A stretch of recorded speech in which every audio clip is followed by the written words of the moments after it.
Selamat sore Bapak Ibu Guru hebat.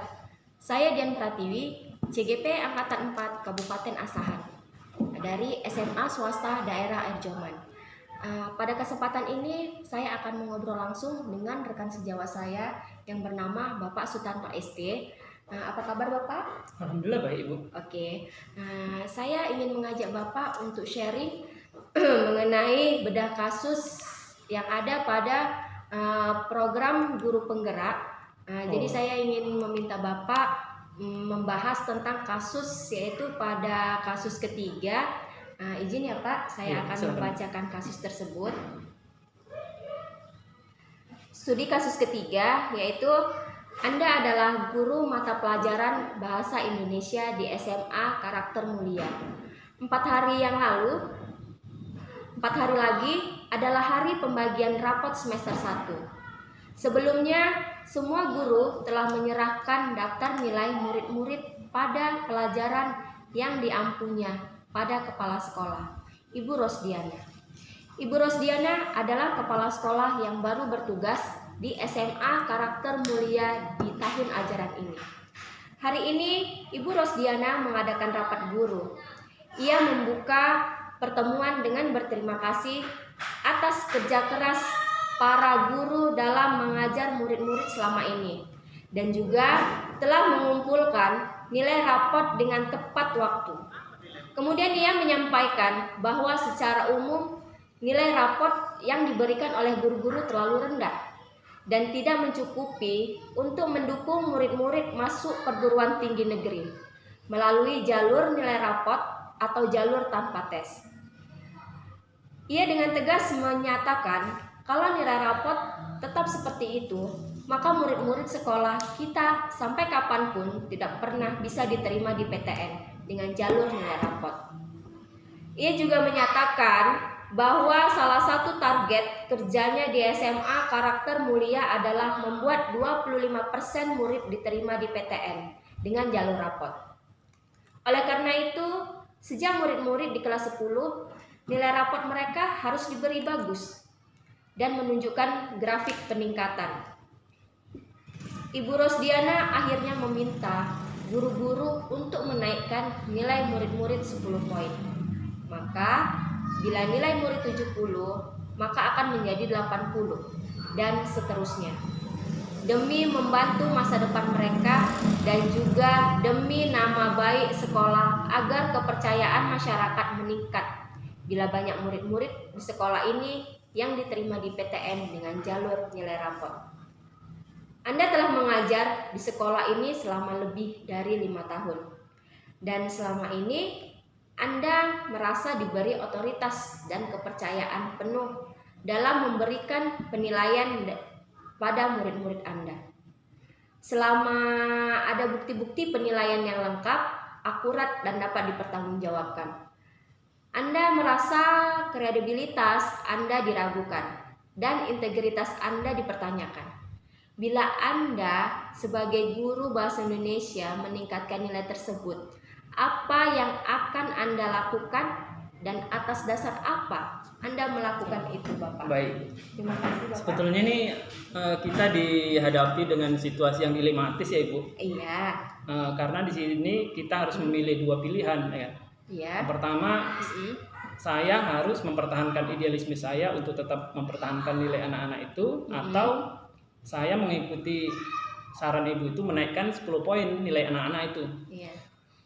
Jadi kalau ada dua pilihan demikian, maka di sini saya putuskan untuk memilih saran dari Ibu Kepala Sekolah, yaitu menaikkan 10 poin nilai setiap anak. Tetapi ada beberapa catatan atau saran yang saya sampaikan tentunya kepada Ibu Kepala Sekolah. Yang pertama, tentu tidak semua anak itu harus dinaikkan semua 10 poin Ibu ya. Karena kan tidak mungkin jika si anak sudah memperoleh nilai 91, kalau ditambah 10 tentu jadi 101, kan tidak mungkin dirapot nilai anak. Maka untuk anak yang sudah memperoleh nilai perolehan nilainya itu 85 ke bawah, itu bisa kita tambahkan 10 poin. Tetapi untuk anak yang nilainya sudah 86 ke atas, tentu itu kita menggunakan rumus-rumus tertentu atau rentang tersendiri dengan secara proporsional itu. Kemudian catatan kedua Ibu, sebetulnya permintaan Ibu ini sebetulnya bagus Ibu, positif sih. Kita bisa ngambilnya dari sisi positif. Berarti Anda lebih berpihak kepada murid ya kan Pak? Iya betul. Kemudian kan sisi positifnya itu diantaranya, ya kan Bu. Kita sebagai guru ini sebetulnya sebagai pemicu, motivasi, ya kan? Atau penyemangat ini sebetulnya. Karena kan angka 10 poin itu kita anggap sebagai angka target lah untuk tahun depan. Kan? Jadi setelah menerima raport semester ini untuk semester depan, khususnya yang kelas 10, kelas 11, tentu kan masih murid kita untuk semester depan. Tentu kita punya motivasi untuk menaikkan lagi nilai yang sebetulnya kita dongkrak, tapi di belakang layar kan Bu. Jadi tentu di situ untuk pemicu semangat, maka kita anggap di situ kita punya utang 10 poin. Nah, itulah sebagai tanggung jawab moral kita sebagai guru untuk memperbaiki kualitas pembelajaran kita, ya kan? Nah, itulah kita perbaiki, kita bercermin kan. Jadi di situ mungkin ada yang perlu kita perbaiki, apakah dari sistemnya, cara, metode, ataupun strategi pembelajaran kita. Kemudian ya kita dengan cara yang efektif, efisien, dan menyenangkan. Dan yang paling penting itu kita berorientasi atau berpihak kepada muridnya. Demikian Ibu ininya. Kemudian jika Anda melakukan hal tersebut, itu apa dasarnya? Oh, begitu maksudnya atas dasar apa kita memutuskan demikian? Jadi sebetulnya dasar yang paling utama di sini tentu adalah loyalitas dan kesetiaan kita. Itulah dasar kita, loyalitas kita sebagai bawahan kepada atasan kita. Tapi sebetulnya di balik itu sebetulnya banyak pertimbangan yang telah memberatkan kita bahwa kenapa kita memutuskan demikian. Jadi selain dasar loyalitas dan kesetiaan tersebut, jadi sisi positifnya itu yang pertama, kita sebetulnya dengan menaikkan 10 poin itu menyelamatkan masa depan anak itu. Karena semakin besar nilai anak itu di kelas 3 setelah tamat melalui jalur SNPTN, maka semakin besar peluang si anak itu diterima di perguruan tinggi. Itulah, jadi semakin besar peluangnya di situ kan tentu kita mempersilahkan anak ya untuk maju ya kan. Kemudian yang kedua,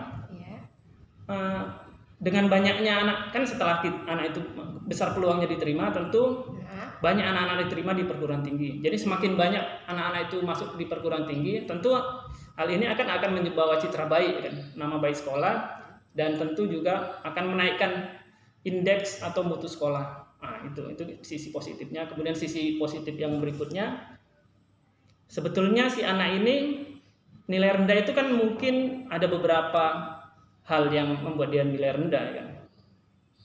Nilainya itu belum tentu rendah, itu belum tentu kompeten. Mungkin bisa saja penyebabnya itu alat ukurnya itu ya maksudnya kurang pas, alat ukur pengujinya itu sistem penilaiannya. Kemudian sinkronisasi soal dengan indikator tentu itu bisa saja menyimpang ya kan, atau tidak sesuai, sehingga anak itu yang pintar jadi nilainya rendah. Kemudian tingkat kesulitan soal Ibu kan. Mungkin soal-soal yang dibuat guru-guru itu bisa saja terlalu sulit, sebagian besar sulit. Tentu anak walaupun pintar, karena terlalu sulit mungkin nilainya yang seharusnya dia 80, mungkin karena terlalu lebih banyak soal-soal itu sulit, jadi nilai itu bisa rendah ya. Kemudian bahkan yang perlu kita perhatikan di situ yaitu apakah kualitas pembelajaran selama ini penyebab nilai rendah itu, apakah kualitas kita kualitas pembelajaran kita sudah benar-benar bagus ya, sudah berorientasi pada siswa, kemudian sudah efektif, efisien, menyenangkan dan sebagainya, apakah itu. Jadi atas dasar biasnya itu kan, bias maksudnya bias kan nggak menentu dia, maka saya putuskan ya sudah, nggak apa-apa, saya pikir kan mengikuti apa yang dianjurkan Ibu Kepala Sekolah. Berarti Bapak itu kalau dia wanita itu dia keibuan ya kan, kalau Bapak itu kebapak-bapakan ya kan, yang berpihak kepada anak. Ya, kemudian betul, ya. Kalau penilaian itu kan bukan hanya berdasarkan nilai aspek pengetahuan saja ya kan, iya, tetapi betul. atas pertimbangan-pertimbangan yang lain. Berarti Bapak setuju atas keputusan Ibu Rosdiana yang menaikkan nilai itu 10 poin atas dasar kemanusiaan ya kan Pak, Ya, atas betul, dasar banyak sebetulnya. inilah Setelah kita berpihak. timbang-timbang, ternyata lebih beratnya kita memutuskan untuk mengikuti ini. Berarti Bapak lebih berpihak kepada anak. Berarti seperti itulah Iya, ya Pak. betul. Dengan mengabaikan yaitu tingkat integritas dan tingkat apa tadi Pak? Tingkat integritas Bapak lah ya kan sebagai guru. Dan kredibilitas, kredibilitas Bapak itu. Baik Pak, terima kasih atas yaitu pendapat Bapak ataupun sharing-sharing kita di siang hari ini tentang kasus yang ketiga ini. Terima kasih Bapak.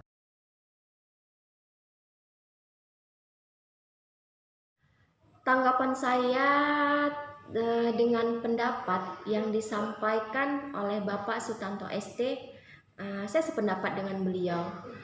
Kita sebagai seorang guru tidak lepas dari rasa empati dan rasa peduli terhadap murid kita, meskipun sedikit mengganggu integritas kita sebagai guru.